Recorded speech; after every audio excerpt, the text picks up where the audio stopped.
दस दिन पूरा 10 दिन बुलिव ना 21 को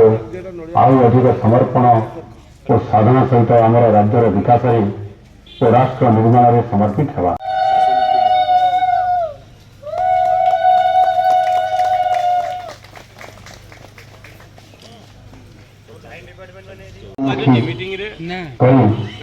आम सरकार होइछि लोकंक सरकार।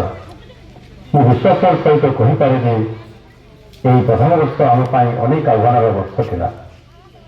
किंतु महाप्रभु श्री जगन्नाथ आशीर्वाद कारण